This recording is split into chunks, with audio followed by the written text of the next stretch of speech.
안녕하십니까. 경제와 이슈 유효상입니다. 기업들은 자금 조달이 원활해지고 인지도가 올라가며 주주의 이익 실현이 가능해지기 때문에 상장을 추진하는데요. 기술성이 우수한 기업에 대해서는 특례를 적용하지만 일반적으로 상장 심사라는 까다로운 관문을 통과해야 합니다. 그러나 최근 스펙을 통한 우회 상장이 늘면서 다양한 부작용들이 나타나고 있는데요.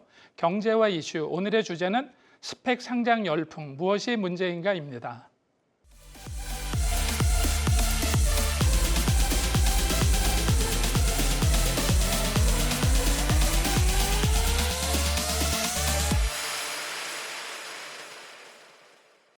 2022년 스펙 신규 상장 총 45개, 7년 만에 최고.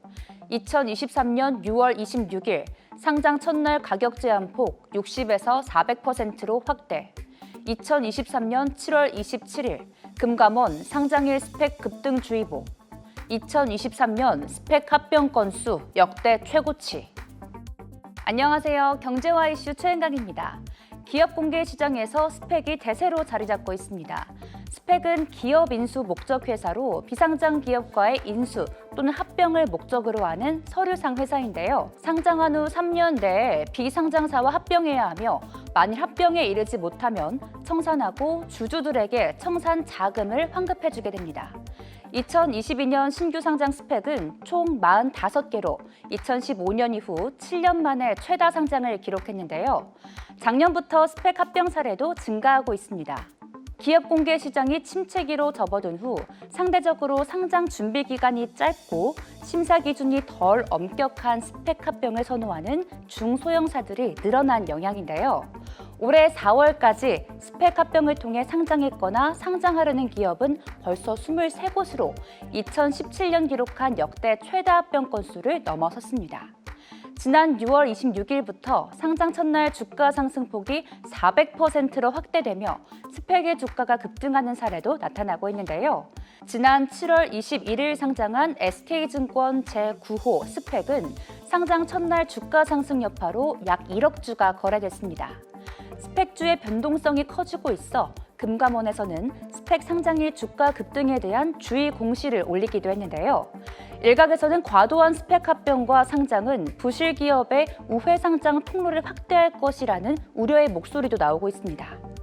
스펙 열풍 속 우리는 어떤 것들을 경계하면서 균형적인 스탠스를 가져가야 할까요? 스펙 상장 열풍, 무엇이 문제인가라는 주제로 다양한 시선에서 말씀해 주실 전문가를 모셨습니다. 김남종 한국금융연구원 연구위원님 함께합니다. 안녕하세요. 안녕하세요. 네. 최근에 그 주식시장이 조금 침체기였었는데 스펙이라는 그 광풍, 열풍이 불면서 또다시 좀 굉장히 시장이 활발해진다고 하고 있는데요. 스펙이라는 거는 구체적으로 무엇을 얘기하는 건가요? 스펙은 이제 기업 인수 목적 회사의 약어이기 때문에 우리나라 이제 자본시장법 시행령에서는 이제 다른 법인과 합병하는 것을 유일한 사업 목적으로 하는, 그리고 이제 그 모집을 통해서 주권을 발행하는 법인, 이렇게 이제 정의를 하고 있습니다.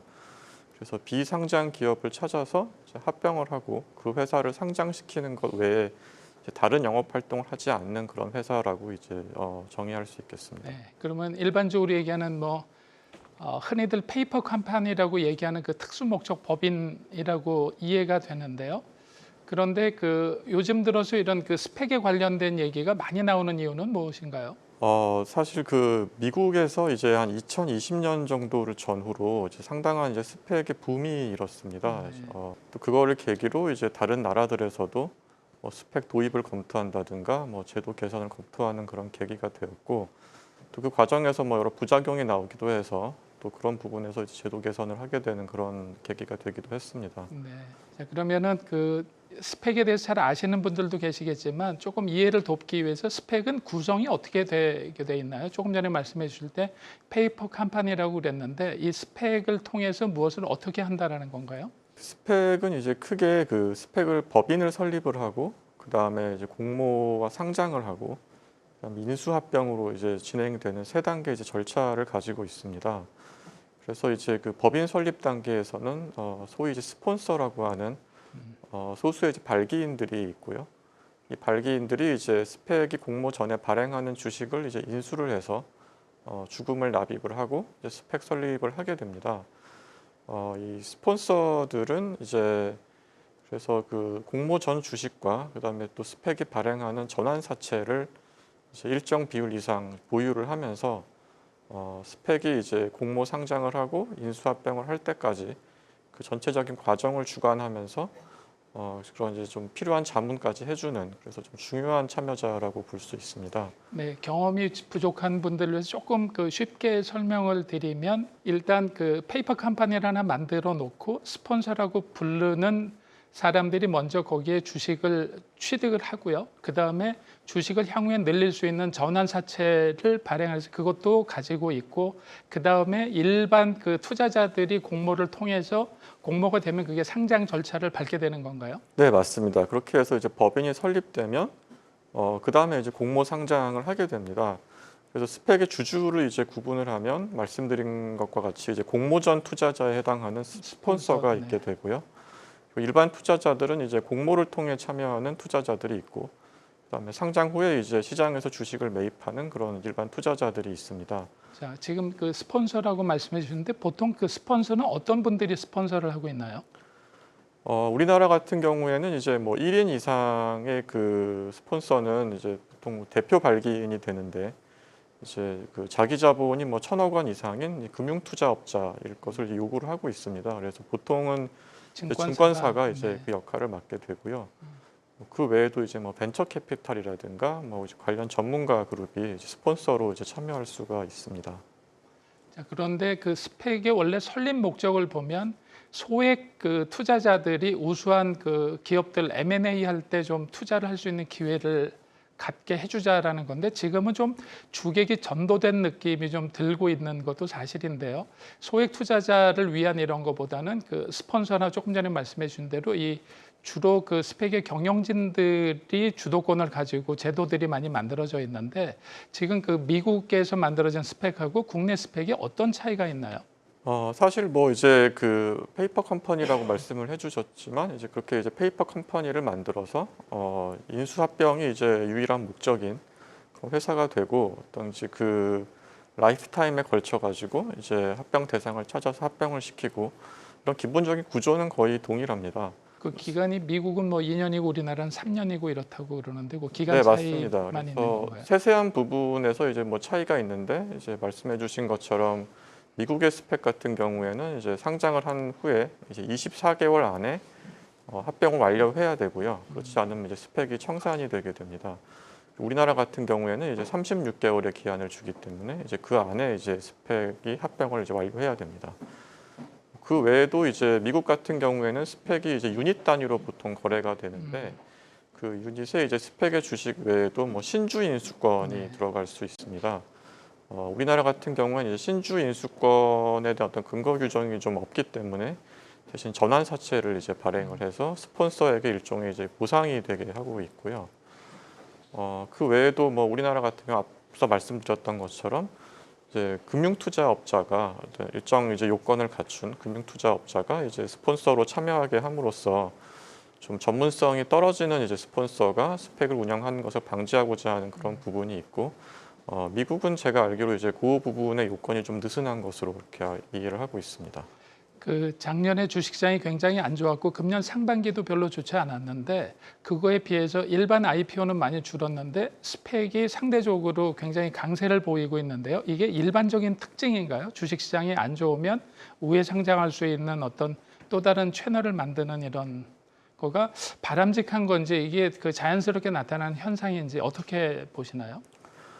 네, 사실 그 스펙을 도입했던 기본적인 취지가 뭐 우리나라의 경우에도 이제 2009년 말에 도입이 된 것으로 알고 있는데 이제 그때가 이제 글로벌 금융위기 직후였기 때문에 어떤 좀 유망한 중소 중견 기업들이 이제 금융시장 접근성이 아무래도 좋지가 않기 때문에 약간 이제 자금 조달이라든가 상장의 어떤 우회적인 창구를 좀 제공하는 그런 의미가 있었습니다. 그래서 어떤 기존의 이제 기업 공개 시스템을 좀 보완하거나 좀 지원하는 그런 우회적인 어떤 상장 경로가 되겠고요. 사실 근데 그 스펙의 비중이 예를 들어서 뭐 일반 IPO 비교해서 전체 기업 공개의 뭐 절반을 넘고 이런 경우는 좀 이례적인 경우라고 생각이 됩니다. 이제 최근 그 2020년, 21년에 미국의 경우가 좀 그런 스펙 과열에 해당했던 그런 시기라고 이렇게 생각됩니다. 네.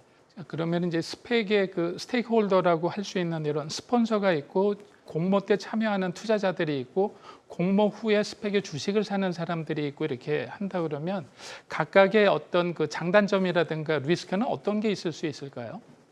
네, 스폰서 같은 경우에는 아무래도 그 합병이 실패하게 되면 이제 주권을 모두 상실하게 됩니다. 네. 그 경우는 이제 상당한 마이너스 수익이 나기 때문에 그런 위험을 좀 이제 감수하면서도 대신에 이제 합병에 성공하게 되면 상당히 이제 커다란 수익이 저가로 생기는. 인수했던 주식과 그다음에 전환사채가 이제 그 매각이 가능하기 때문에 상당한 고수익을 노릴 수가 있어서 비교적 이제 좀 하이 리스크 하이 리턴 프로파일에 이제 투자를 하는 것이고 또 그에 적합한 이제 어느 정도의 이제 편익을 제공하는 부분이 있고요.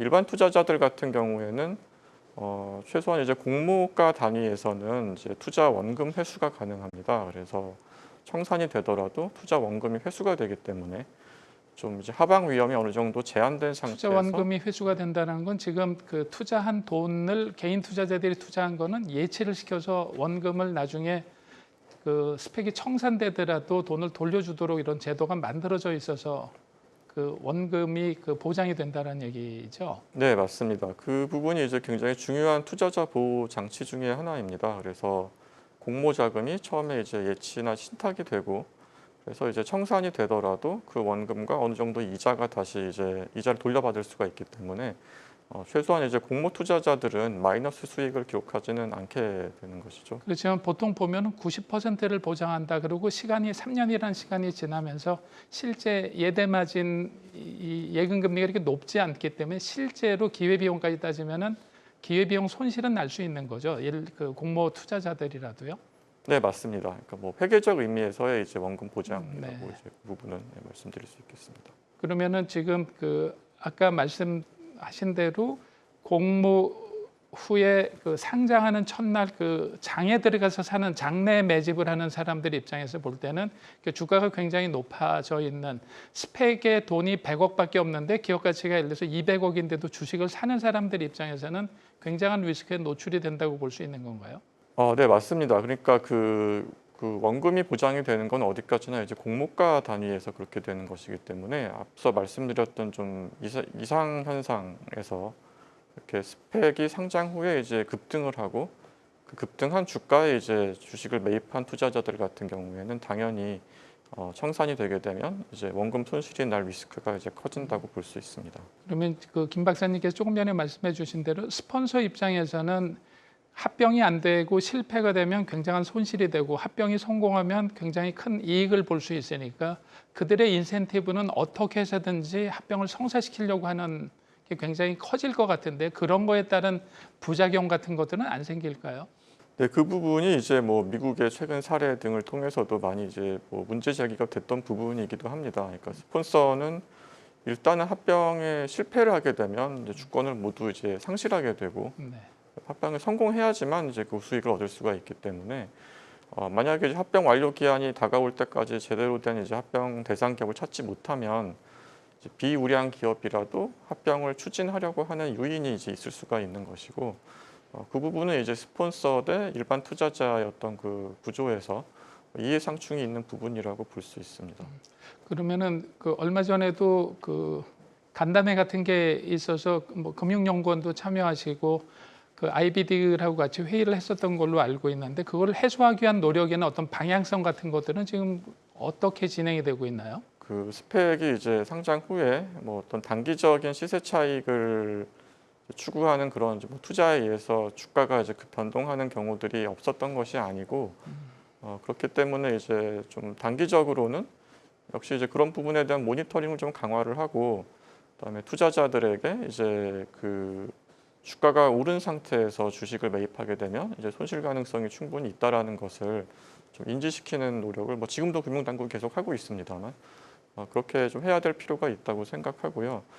이제 중장기적으로는 아무래도 뭐 그런 이제 이해상충 구조를 좀 완화시키는 그런 좀 제도 개선을 통해서 사실 우리나라 투자자들이 그런 단기적인 시세 차익보다도 합병 대상 기업의 이제 가치를 보고 좀 중장기적인 가치 투자를 할 수 있도록 유도하는 것이 좀 바람직하지 않을까 생각합니다. 근데 이제 일반적으로 일반 기업이 IPO 하려면은 굉장히 오랜 시간 동안 그 노출도 돼 있고 그 회사에 대한 정보들이 공개가 많이 되고 이런 기관 투자자들한테 북빌딩이나 이런 걸 통해서 여러 가지 장단점들이 노출되면서 일반 투자자들이 공모를 한다든가 주식을 살 수가 있는데 이 스펙은 그 피합병법인을 갑자기 찾아서 굉장히 짧은 시간에 붙이는 경우도 있어서 정보의 비대칭성이 굉장히 높을 것 같은데요. 이런 부분에 대해서는 어떻게 투자자들이 조금 신경을 써서 정보를 얻을 수 있을까요?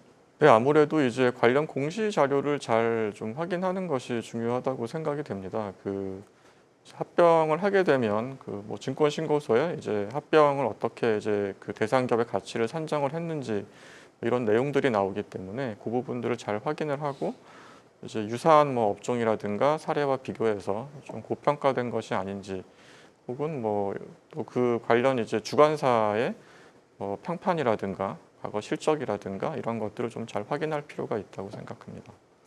근데 이제 일반 회사들은 그 공모를 할 때 북빌딩을 통해서 수요 예측을 통해서 나름대로 시장 가치라는 거를 조금 그 추정을 해볼 수가 있는데 여기는 어떤 기관들이 하는 게 아니라 그 스펙과 그 피합병 법인 간에 그냥 단순히 개인 간의 거래를 통해서 합병 비율을 정하다 보니까 밸류에이션이 굉장히 블러핑돼서 이렇게 좀 과대평가되는 경우가 굉장히 많다고 그러는데 그거는 어떤 그 기업 가치 평가 방법을 통해서 합병 비율을 결정을 하게 되나요?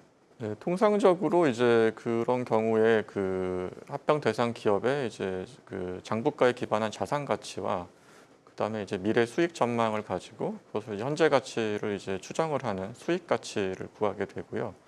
그 자산 가치와 이제 수익 가치의 어떤 가중 평균으로 합병 대상 기업의 이제 기업 가치를 산정을 하게 됩니다. 과거에 그 일반 기업들 상장할 때 썼던 본질 가치 방법이라는 거로 드리는데 그 방법을 쓰는 건가요?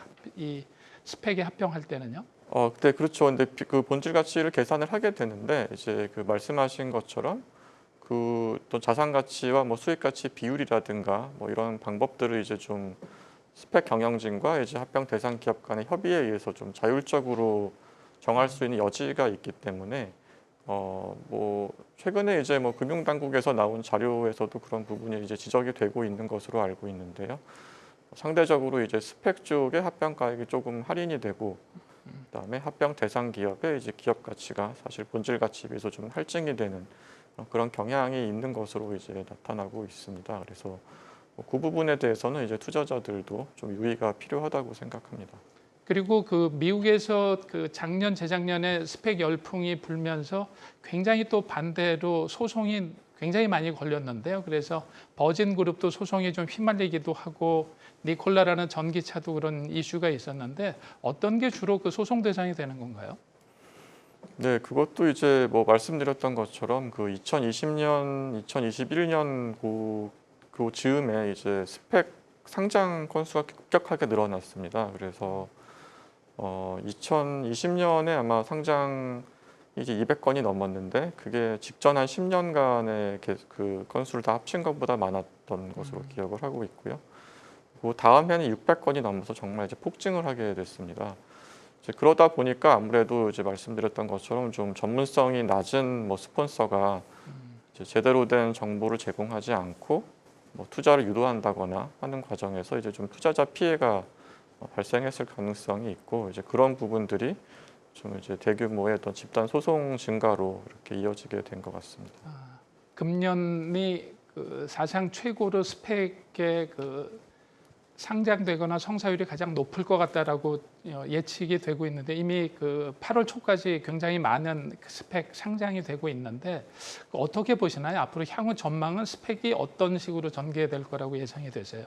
그 스펙이라는 게 이제 최근에 너무 그 과열이 되면서 좀 부작용에 대해서도 논의가 되고 있긴 하지만 사실 또 한편으로는 그 또 유망한 중소 중견 기업들에게 어떤 그 상장의 기회를 주는 부분이 있고 또 일반 투자자들에게도 좀 하방 위험이 좀 제한된 상태에서 안정적인 투자 수단이 되고 그다음에 스폰서들의 경우에도 일종의 이제 하이 리스크 하이 리턴 프로파일에 맞는 투자를 할 수 있게 해주기 때문에 사실 그 부분이 적절하게 좀 균형을 이룬다고 한다면 그 굉장히 다양한 이제 참여자들의 선호를 충족시켜 줄 수 있는 그런 제도라고 생각이 됩니다. 그래서 이제 그 말씀드렸던 그런 스폰서 내지 합병 대상 기업과 이제 일반 투자자들 간의 어떤 정보 비대칭이라든가 또 이해상충 이슈가 있는데 이제 이런 부분들이 아무래도 뭐 투자자들의 학습 효과도 있을 것이고 그다음에 뭐 그 금융 당국의 여러 가지 이제 뭐 제도 개선들, 공시 강화라든가 이런 것들을 통해서 좀 개선이 되고 나면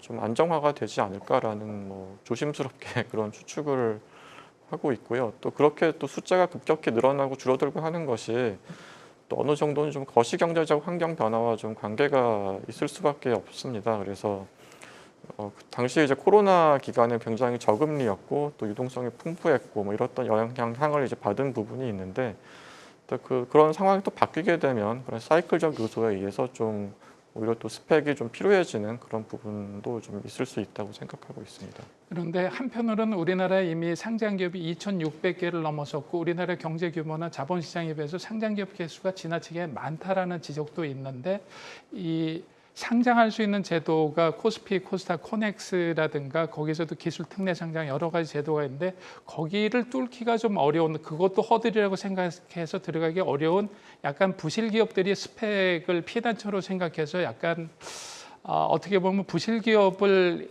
그 상장 기업으로 양산하는 그런 창구가 되는 거 아닌가 이런 우려도 있는데 그런 부분은 어떻게 생각을 하세요? 네, 말씀하신 것처럼 뭐 우리나라 이제 상장 기업 개수가 증가해 오고 그다음에 이제 기업 공개 시장이 뭐 양적인 성장뿐만 아니라 뭐 질적인 개선이 필요한 부분들이 이제 많이 있을 수 있다는 점에는 저도 이제 동의를 합니다. 다만 이제 스펙의 경우에도 예를 들어서 이제 적당한 기술력을 갖추고 그다음에 다만 이제 당장 이제 좀 규모라든가 이런 면에서 이제 상장 여건이 좋지 않은, 그러니까 잘 갖춰지지 않은 기업들에게 일종의 기회가 주어지는 것이기 때문에 사실 그 부분이 그렇게 뭐 코넥스라든가 이런 다른 부분에 비해서 중복적인지는 네, 그렇게 당장 좀 판단하기는 좀 어려운 부분이라고 저는 생각을 하고요. 또 그런 제도 개선이 이루어지게 되면 말씀드렸다시피 이제 기업 전체 기업 공개 어떤 시스템에서 어떤 좀 그 시스템을 지원하고 보완하는 역할을 할 수 있다고 저는 생각을 하고 있습니다. 네.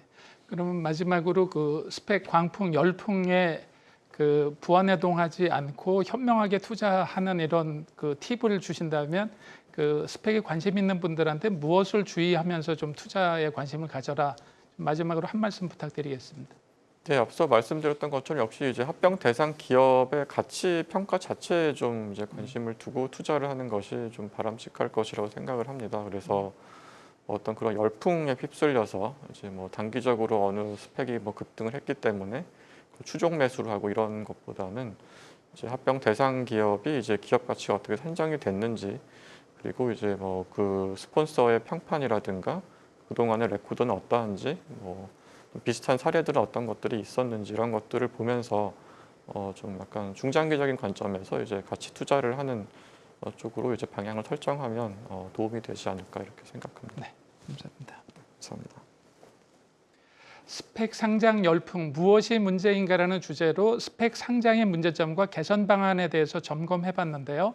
차별화된 인사이트를 주신 김남종 한국금융연구원 연구위원께 다시 한번 감사드립니다. 감사합니다. 감사합니다. 위대한 가치 투자자인 벤자민 그레이엄은 투자는 철저한 분석을 기본으로 원금의 안정성, 적당한 수익성이 보장되는 것이며 그렇지 못한 것은 모두 투기다라고 했는데요. 스펙의 열풍을 따라가기에 앞서 투자와 투기를 혼동하고 있는 것은 아닌지 다양한 요소들을 점검하면서 경제적 기회를 찾으시길 바랍니다. 지금까지 경제와 이슈 유효상이었습니다. 감사합니다.